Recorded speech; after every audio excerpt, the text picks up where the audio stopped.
नमस्कार, मी अमृता आकाश. आरोग्यम धनसंपदामध्ये आपलं स्वागत. आज आपण जागतिक हृदय दिनानिमित्त हृदय विकारावर आधुनिक उपचार पद्धती याविषयी माहिती करून घेणार आहोत आणि आपल्याला मार्गदर्शन करण्यासाठी आपल्या सोबत आहेत डॉक्टर संदीप कदम. डॉक्टर, कार्यक्रमात आपलं स्वागत. नमस्कार. विषयाला आपण सुरुवात करणार आहोत त्याआधी आपण डॉक्टरांची ओळख करून घेऊयात. डॉक्टर संदीप जे कदम हे इंटरव्हेन्शनल कार्डिओलॉजिस्ट तज्ज्ञ आहेत. गेल्या 15 वर्षांपासून ते वैद्यकीय क्षेत्रात कार्यरत आहेत. त्यांच्याकडे विविध प्रकारच्या निदान आणि उपचारांचा व्यापक असा अनुभव आहे.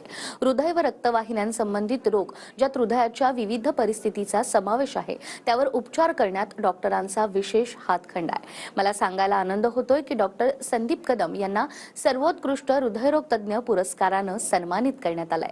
2023 मध्ये प्रतिष्ठित असा times of India economics times group हा पुरस्कार देखील त्यांना मिळालाय. डॉक्टर संदीप जे कदम हे CTO angioplasty, rotational atherectomy, bifurcation angioplasty, primary angioplasty, कायमस्वरूपी पेसमेकर रोपण आणि जन्मजात हृदयविकारासाठी डिव्हाइस बंद करणे यासारख्या जोखीम दर्शवलेल्या कोरोनरी अँजिओप्लास्टी यामध्ये देखील ते तज्ज्ञ आहेत. त्यांनी झिरो कॉन्ट्रॅक्ट अँजिओप्लास्टी, ओसीटी मार्गदर्शित कॉम्प्लेक्स अँजिओप्लास्टी यासारख्या अत्याधुनिक तंत्रांचा अवलंब केला आहे आणि रोबोटिक असिस्टेड अँजिओप्लास्टी देखील यशस्वीरित्या त्यांनी पार पाडल्या आहेत. ते जगभरातील अनेक सुप्रसिद्ध कार्डिओलॉजी आणि वैद्यकीय संस्थांचे सक्रिय सदस्य देखील आहेत. यासह ACC, EASC, CSI, NAMS, IMA आणि ISCCM इथे देखील ते कार्यरत आहेत. पुढे डॉक्टर संदीप जे कदम यांना प्रतिष्ठित परिषदांमध्ये देखील राष्ट्रीय अध्यापक म्हणून आमंत्रित करण्यात आलंय, जसं की NIC 23, India live 23, TCT chip India summit 2023 यामध्ये देखील ते सहभागी झालेत. डॉक्टर कदम हार्ट क्लिनिक आणि डायग्नोस्टिक सेंटर त्याचबरोबर JPSSK हेल्थ केअर फाउंडेशनचे संस्थापक आणि संचालक देखील आहेत. सर, गेल्या 15 वर्षांपासून हृदयरोग आणि त्या संबंधित वेगवेगळे जे विकार आहेत यामध्ये तुम्ही कार्यरत आहात आणि आतापर्यंत हजारो रुग्णांना अत्याधुनिक तंत्रज्ञानाच्या मदतीने तुम्ही उपचार देखील दिलेत. मात्र आजचा दिवस खरं तर खास आहे कारण जागतिक हृदय दिनानिमित्त आपण बोलतोय. खरंच हा दिवस साजरा करण्याची का गरज आहे आणि हा साजरा होतो याबद्दल तुम्हाला काय वाटतं? जागतिक हृदय दिन हा साजरा करण्यामागचा उद्देश असा आहे की जास्तीत जास्त लोकांना आणि रुग्णांना हृदयाविषयीची माहिती मिळावी आणि त्यामध्ये त्यांचा अवेअरनेस वाढावा, जेणेकरून जे हृदयरोग आहेत त्यांच्याबद्दल आपल्याला प्रतिबंध करता येईल. वर्ल्ड हार्ट फाउंडेशन आणि WHO यांच्या संयुक्त उपक्रम हा आहे ज्याच्यामध्ये दरवर्षी 29 सप्टेंबरला जागतिक हृदय दिन म्हणून साजरा केला जातो. त्याच्यामध्ये एकाच वेळी जगभरात विविध ठिकाणी वेगवेगळे हृदयासंदर्भात उपक्रम राबवले जातात. अगदीच. आणि त्याचबरोबर हृदयाच्या रक्तवाहिन्यांचे देखील वेगवेगळे आजार होत असतात. तर हे आजार रुग्णांनी ओळखण्यासाठी नेमकं आपण काय केलं पाहिजे? हृदयाच्या रक्तवाहिन्यांमध्ये बऱ्याच वेळा चरबीच्या गाठी होणे आणि त्यामुळे रक्तपुरवठा खंडित होणे, पुढे जाऊन हृदयाचा तीव्र हार्ट अटॅक येणे हा गोष्टी होऊ शकतात. तर त्या संदर्भात आपल्याला काही तपासण्या करणे गरजेचं आहे, जेणेकरून आपल्याला हे आजार आहेत ते लवकर डिटेक्ट होतील किंवा त्याचं निदान होईल. त्या संदर्भात काही तपासण्या आहेत, जसे की ECG आहे, हृदयाची सोनोग्राफी ज्याला 2D इको म्हणतो आपण, किंवा पट्ट्यावर पळायची टेस्ट आहे त्याला स्ट्रेस टेस्ट म्हणतात, किंवा CT कोरोनरी अँजिओग्राफी, किंवा आपण त्या पेशंटला ॲडमिट करून इन्व्हेसिव्ह अँजिओग्राफी करू शकतो.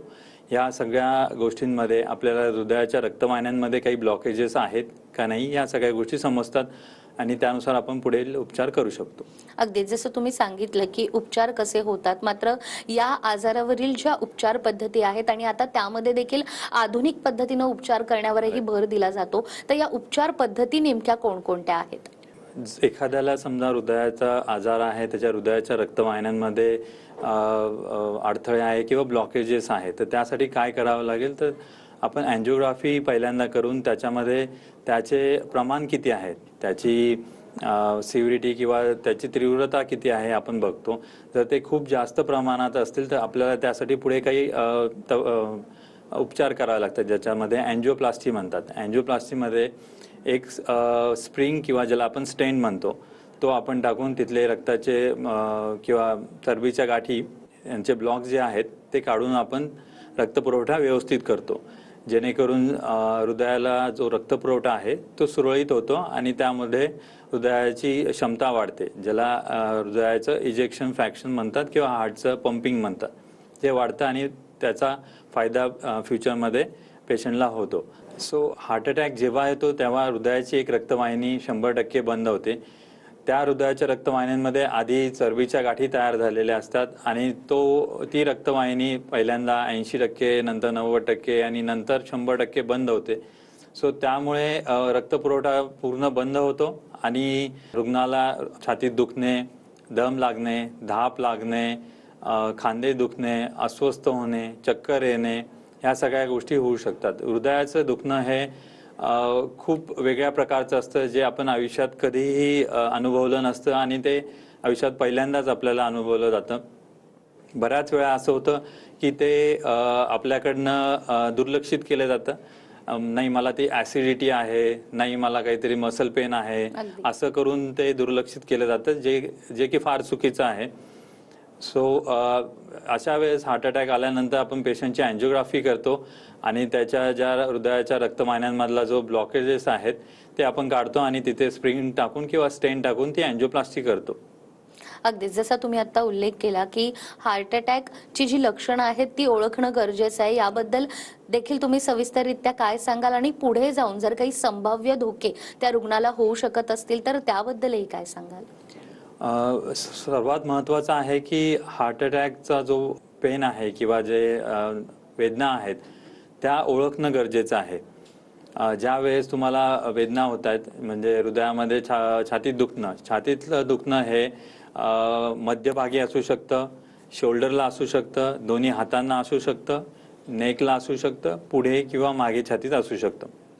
बराच वेळा लोकांचा संभ्रम आहे की नाही माझा डावा हात दुखला म्हणजेच मला हार्ट अटॅक आला, उजवा हात दुखतोय म्हणजे हार्ट अटॅक नाही आहे, असं नाही आहे.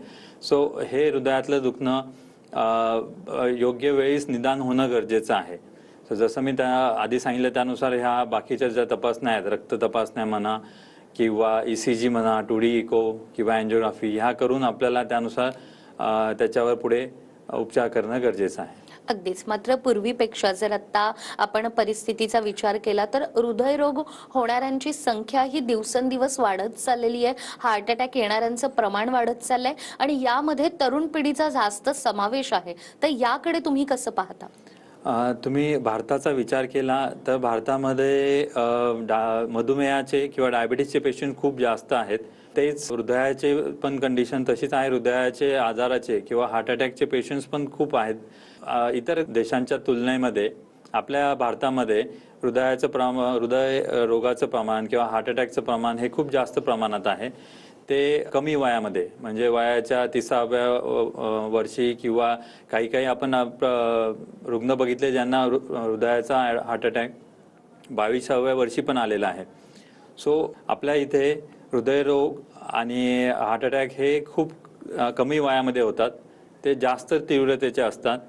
त्याचे जे कॉम्प्लिकेशन्स म्हणतो आम्ही ते पण खूप जास्त प्रमाणात आहे आणि काही लोकांमध्ये हृदयाच्या रक्तवाहिन्यांमध्ये एक ब्लॉकेजेस न सापडता खूप 2 ते 3 ठिकाणी ब्लॉकेजेस सापडतात. हे कॉमन टेंडन्सी आहे किंवा हे कॉमन प्रकार बघितले जातात भारतामध्ये. अगदीच. मात्र हृदयविकारावर जेव्हा उपचार होत असतात त्यामध्ये आपण हे देखील ऐकतो की स्टेंटचा उपयोग केला गेलाय. तर स्टेंट म्हणजे नेमकं काय आणि त्याचबरोबर अँजिओप्लास्टीमध्ये त्याचा वापर कसा केला जातो? स्टेंट किंवा त्याला आपण एक स्प्रिंग म्हणतो संभवतो. हा स्टेंट म्हणजे वेगवेगळ्या प्रकारचे आहेत. त्याच्यामध्ये आपल्याला एक सुरुवात जेव्हा झाली तेव्हा ते फक्त मेटलचे होते.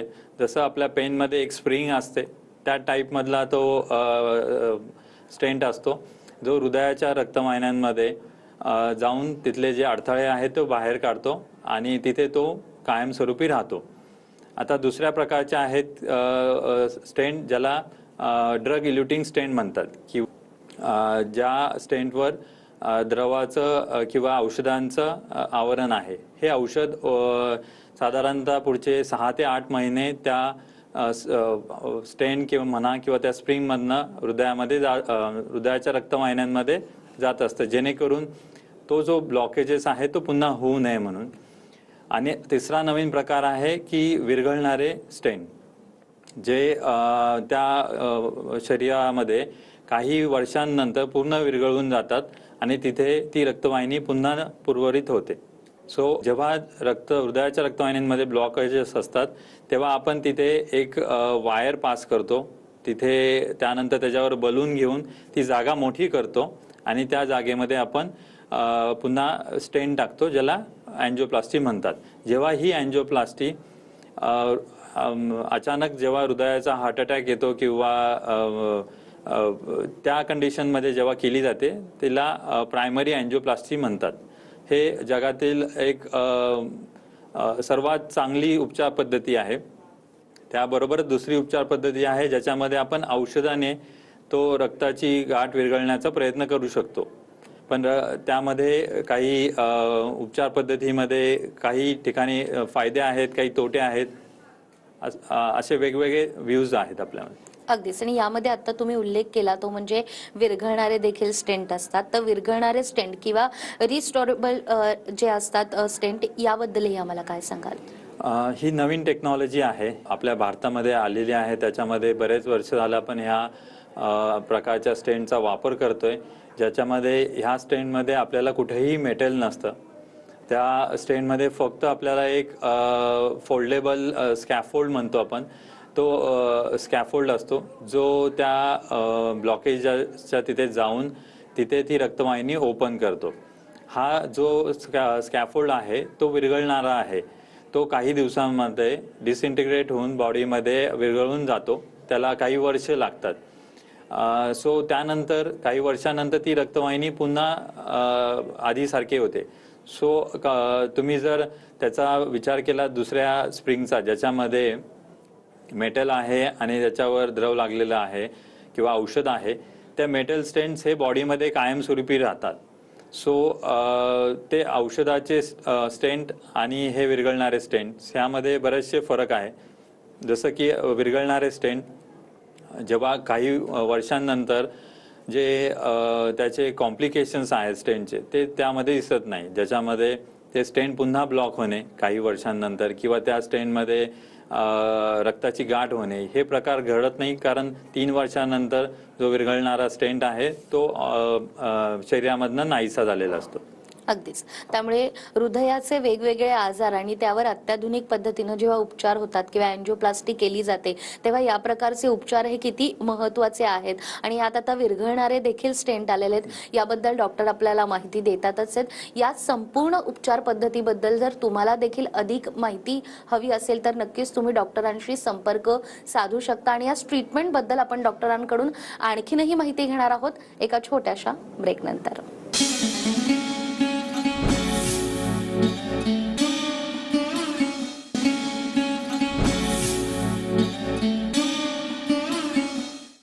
ब्रेकनंतर पुन्हा एकदा आरोग्यम धनसंपदामध्ये आपलं स्वागत. आरोग्यम धनसंपदामध्ये आज आपल्या सोबत आहेत डॉक्टर संदीप कदम. डॉक्टर, ब्रेकवर जाण्यापूर्वी जसं तुम्ही सांगितलं की पूर्वी फक्त अँजिओप्लास्टी होणार आहे हे म्हटल्यानंतरच रुग्णाच्या मनात प्रचंड भीती असायची, मात्र आता त्यामध्ये देखील आधुनिक पद्धतीनं आणि वेगवेगळ्या तंत्राचा उपयोग होतो आणि त्यावर उपचार केले जातात. तर तुम्ही विरघळणाऱ्या स्टेंटबद्दल तर आम्हाला सांगितलं, मात्र यानंतर सध्या वापरात असलेले देखील जे ड्रग्स एम्ब्युटिन्स पेक्षा या विरघळणाऱ्या स्टेनचा उपयोग करणं हे किती महत्त्वाचं आहे? लक्षात घेण्यासारखी गोष्ट आहे की आपल्या हृदयाच्या रक्तवाहिन्यांमधले जे ब्लॉकेजेस आहेत त्याच्यामध्ये काय काय त्याचे कंटेंट्स आहेत किंवा त्याच्यामध्ये रक्ताची गाठ आहे, कॅल्शियम आहे किंवा काही काही ठिकाणी ह्या जे विरघळणारे स्टेंट्स आहेत ते आपण वापरू शकत नाही. पण ज्या ठिकाणी आपल्याला हृदयाची रक्तवाहिनी मोठी आहे साईजनी, जिथे आपल्याकडे बेंड नाही आहेत, जिथे कॅल्शियम नाही आहेत, या अशा सर्व ठिकाणी आपण ते त्या प्रकारचे जे स्टेंट्स आहेत ते आपण सहज पद्धतीने वापरू शकतो. पण असं नाही आहे की हे जे आलेली नवीन टेक्नॉलॉजी आहे आपण प्रत्येक ब्लॉकेजेससाठी वापरू शकतो. त्याला पण काही लिमिटेशन्स आहेत. सो हे लिमिटेशन्स किंवा हे आपले सगळ्या गोष्टी लक्षात घेऊनच आपल्याला ते उपचार पद्धती वापरावा लागते. प्रत्येक रुग्णासाठी प्रत्येक ब्लॉकेजेससाठी वेगवेगळी उपचार पद्धती आहे.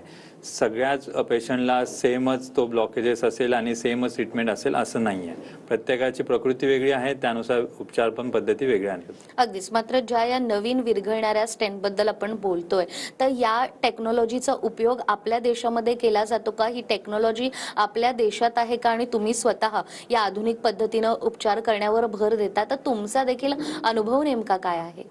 ही पद्धती आपल्यामध्ये आहे.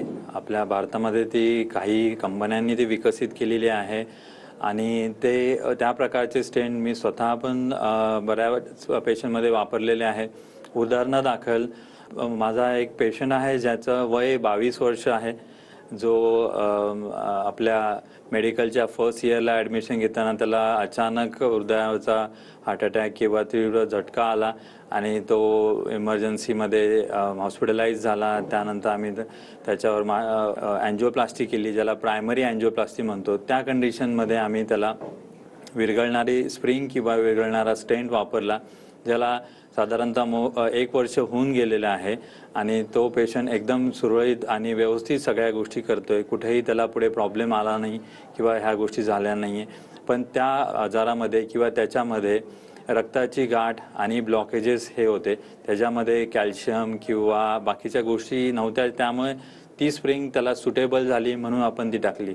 हेच जर तुम्ही 80 किंवा 70 वर्षाचा पुरुष आहे किंवा स्त्री आहे ज्यांना अटॅक आलाय, त्या कंडिशनमध्ये त्यांच्यामध्ये जे ब्लॉकेजेस असतात ते खूप जास्त कठीण असतात आणि त्याच्यामध्ये कॅल्शियम्स असतात.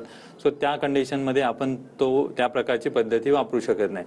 त्यावेळेस आपल्याला वेगवेगळे बाकीचे प्रकार वापरावं लागतात, ज्याच्यामध्ये हे कॅल्शियम फोडण्यासाठी काही स्पेशल बलून आहे, काही स्पेशल टेक्निक आहे ज्याच्यासाठी रोटा अँजिओप्लास्टी म्हणतो, किंवा वेगवेगळे काही अजून स्पेशल लिथोट्रिप्सीसारखे उपचार पद्धती आहे. सो ह्या सगळ्या आपल्याला कराव्या लागतात. सो जसं पेशंटची प्रकृती आहे आणि जसे ब्लॉकेजेस आहे त्यानुसार आपल्याला ह्या सगळ्या गोष्टी कराव्या लागतात. अगदीच. जसं तुम्ही म्हणालात की प्रत्येक रुग्णासाठी ट्रीटमेंट ही वेगळी असते आणि जो आजार आहे त्यानुसार ती ट्रीटमेंट देखील ठरवली जाते. मात्र सध्याचा जर आपण विचार केला तर पूर्वी थोडं वय झाल्यानंतर किंवा ज्येष्ठ नागरिकांना हृदयाचा त्रास होत होता, मात्र आता तसं नाहीये. आता फार कमी वयात देखील हृदयाचा त्रास होतो. तर खास आजचा दिवस जागतिक हृदय दिनानिमित्त अशा रुग्णांना किंवा ज्यांना आपल्या हृदयाची काळजी घेणं गरजेचं आहे त्यांना तुम्ही काय सांगाल? माझं एक ह्या जागतिक हृदय दिनानिमित्त माझं म्हणणं आहे की सर्वांनी हृदयाविषयी खूप काळजीपूर्वक राहणं गरजेचं आहे. आधीच्या काळामध्ये असं होतं की नाही बाबा मला 40 नंतर काही प्रॉब्लेम येईल, पण आज असं नाही आहे. आपण 30च्या किंवा इवन 25-22 वयाला पण बघतोय की गोष्टी होत आहेत. सो नियमितपणे काही तपासण्या करणं गरजेचं आहे. जसं हृदयाच्या तपासण्यामध्ये आहे की कोलेस्ट्रॉल चेक करणे, हृदयाची ECG काढणे, हृदयाची सोनोग्राफी ज्याला 2 डायमेन्शनल 2D इको म्हणतो, किंवा पट्ट्यावर पडण्याची टेस्ट करणे. ह्या सगळ्या टेस्ट ॲटलिस्ट तुम्ही वर्षातनं एकदा करणं गरजेचं आहे, कमीत कमी वर्षातनं एकदा. जर तुमच्या घरामध्ये कोणाला हृदयाचा आजार असेल, कमी वयामध्ये हार्ट अटॅक आला असेल, कोणाची अँजिओप्लास्टी झाली असेल, तर ह्या नातेवाईकांना किंवा त्यांच्या पुढच्या पिढीला वर्षातनं 2दा तरी कमीत कमी ह्या तपासण्या करणं गरजेचे आहे. त्याच्यामध्ये ECG आहे, 2D इको आहे, स्ट्रेस टेस्ट आहे आणि काही ब्लड तपासण्या. ह्या सर्व तपासण्या ज्याला आम्ही स्क्रीनिंग टेस्ट म्हणतो, ह्या तपासण्यांमध्ये काही प्रॉब्लेम आला तरच आपल्याला पुढच्या तपासण्या करण्याची गरज लागते. पण ह्या तपासण्या वर्षातनं एकदा, जर कोणी काही प्रॉब्लेम नसेल, जर घरामध्ये कोणी पेशंट्स असतील किंवा घरामध्ये हिस्ट्री असेल तशी, तर मग वर्षातनं 2दा कमीत कमी करणं गरजेचं आहे. आणि जेव्हा लागेल, जेव्हा छातीत दुखते तेव्हा करणं गरजेचंच आहे. अगदीच. तर डॉक्टरांनी सांगितल्याप्रमाणे जर हृदयाचा तुम्हाला कोणताही त्रास होत असेल आणि हृदयासंबंधित काही तक्रारी असतील तर लगेचच डॉक्टरांकडे जाऊन निदान करणं गरजेचं आहे. आणि जर तुम्हाला डॉक्टर कदम यांच्याशी संपर्क साधायचा असेल तर डॉक्टर कदम हार्ट क्लिनिक आणि diagnostic centre, Shivneri colony, pan card club road, Baner, Pune या ठिकाणी तुम्ही डॉक्टरांची भेट घेऊ शकता. तुमचे रिपोर्ट्स तुम्ही सोबत घेऊन जाऊ शकता आणि त्यानंतर डॉक्टरांचं लवकरात लवकर तुम्ही मार्गदर्शन निदान देखील घेऊ शकता. डॉक्टर, आज तुम्ही ते आलात आणि हृदय रोग दिनानिमित्त आज आम्हाला इतकी महत्त्वाची माहिती दिली आणि त्याचबरोबर रुग्णांनी नेमकी काय काळजी घ्यायला हवी याबद्दलही आम्हाला सांगितलं. आपले खूप खूप आभार. धन्यवाद. त्याचबरोबर आरोग्यम धनसंपदामध्ये वेळ झालीये इथेच थांबण्याची. पुन्हा भेटूया अशाच एका नव्या विषयासह. तोपर्यंत नमस्कार.